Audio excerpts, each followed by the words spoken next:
We're so happy to have you on with us because this movie is so much fun. I mean, of course, we all love the first one, and I know you did. Like, but then you get to do this, and it actually looked like it was fun to work on. A lot of times, Yes. you grow up, yeah.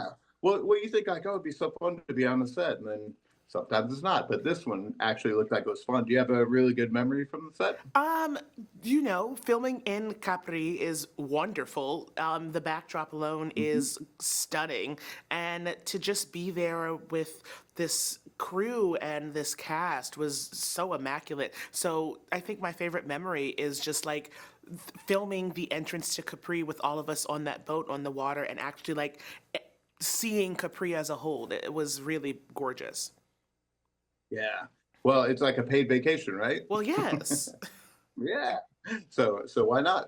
But what's interesting is that of course, like we all think that it would be glamorous to be in a movie, but then you actually get to go to a place like Capri. It's not a set. It's the right place. So did you get to do something fun while you were there? Oh, of course. Paul, our director, is big on fun, and that's where he likes to go. He loves Capri. And so we would do, I mean, there was a time that we had lunch where we had to take a boat to the restaurant. So that is absolutely stunning. So to be on the Amalfi Coast and all that good stuff, just in general, was already fun. It's amazing.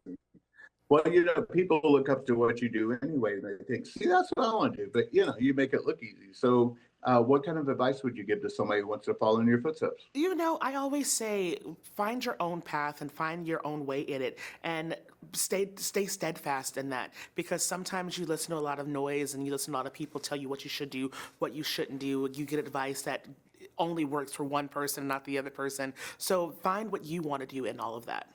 Well said. My co-host is Drew Pearson, one of our great Dallas Cowboys, caught the Hail Mary, went in the Hall of Fame. So we love to ask people their Hail Mary moment. And he wanted me to ask you your Hail Mary moment, that moment in your life or career. We just had to go for it and it worked out for you. What do you suppose that was for you? I probably think it was truly moving from LA to New York. I really wanted to be on Broadway. It was my dream and my goal. And I knew I would always get there, but I was filming Glee and I was doing all the other good stuff in LA. And so I just kind of woke up one morning and said, you know what? I'm just going to move to New York. And the same year that I moved to New York, I booked my first Broadway show. But part of that is that success mindset that we talk about on the show. Is there something that you keep in mind or tell yourself that keeps you on the right path always? I always remind myself that you have to do everything in your own power, and you have to stay true to that because if you don't, it's a waste of your own time. Is there a certain day or scene or time that you're just looking around going, wow, I get paid for this, that you'll always take with you? Every day, every time I look in the mirror, I say, "Oh my God, I get paid to look this good." I love that. Well, and of course, we can't wait to see what you got coming up next for us.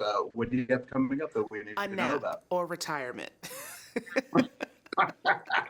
Whichever comes first, right? Honestly, I think honey, the nap. whichever comes first, or a very rich husband. Fingers crossed for that one. Well, and I love all the attention on the movie. It's because it's so good. Of course, we're in Texas and South by Southwest Uh is huh. fantastic.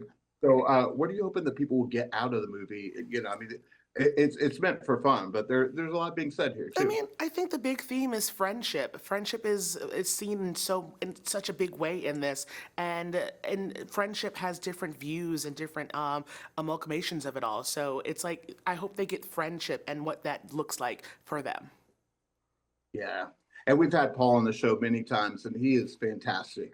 And I feel like I learned something about myself after every time I talk to every time I talk to him. So, what did you learn from him that you think you'll always take with you? For me, working with Paul is like it's a dream because he's an actor's director and people love directors always love to say, well, I'm an actor's director. They don't mean it, but Paul, when he says that he's an actor director, he wants the best out of you and you actually want to be the best for Paul at the same time. So I think that kindness is what I learned from Paul all the time. Yeah, absolutely. Well, you nailed it with him. He's fantastic. You were fantastic in it. We can't wait to talk to you again soon. Thank you so much for being with us today. No worries. Thanks for having me.